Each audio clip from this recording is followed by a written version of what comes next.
औज़ुबिल्लाहिमिनश्शैतानिर्रजीम बिस्मिल्लाहिर्रहमानिर्रहीम। जी ये बच्चे देखें जी, ये तकरीबन 50 के करीब हैं जी, 50 के करीब इस दफ़ा ब्रीड हुई है। तो टैडी हैं जी, ज़्यादा टैडी बच्चे हैं और डब वाले भी हैं, गोल्डन भी हैं, स्लेटे भी निकले हुए हैं जी हमारे घर के, स्लेटे भी बीच में हैं, 2-3 बच्चे स्लेटे भी हैं। शौक करें जी तो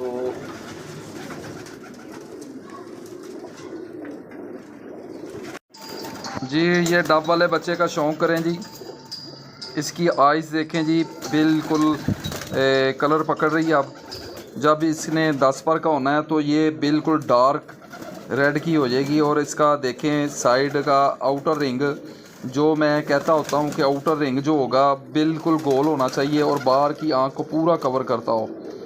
और ये किसी जगह पे टूटा नहीं है जी, माशाल्लाह, और ज़बरदस्त किस्म का है जी। तो इसके पंजे का शौक़ करें जी, बिल्कुल ब्लैक नाखन। और पर का शौक़ करें जी। ये मैं कहता होता हूँ कि जी ये जो पर है ये वाला, ये बड़ा होना चाहिए दूसरी बगल से। तो देखें जी कितना बड़ा पर है, आप देखें, चेक करें कि इस पर का कितना गैप है दूसरे परों से, कितना बड़ा है।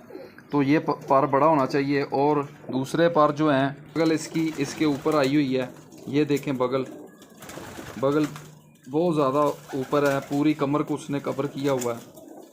और रेशम की तरह मुलायम है बच्चा, बिल्कुल रेशम है।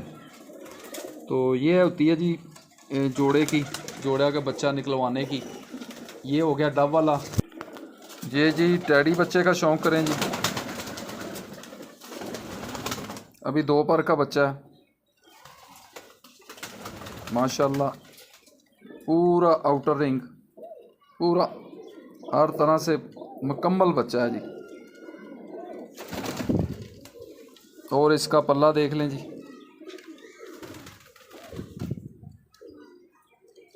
बगल देखें इसकी, ज़बरदस्त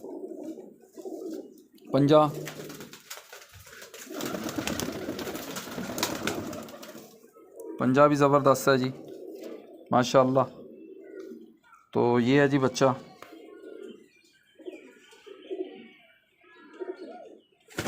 जी इसी तरह हम शौक़ कराते रहेंगे जी अपने कबूतरों का। आपको जो हमारे पास पड़े हैं उनके बच्चे बुच्चे हम आपको दिखाते रहे करेंगे जी। ठीक है दोस्तों, दुआओं में याद रखा करें। अल्लाह हाफ़िज़।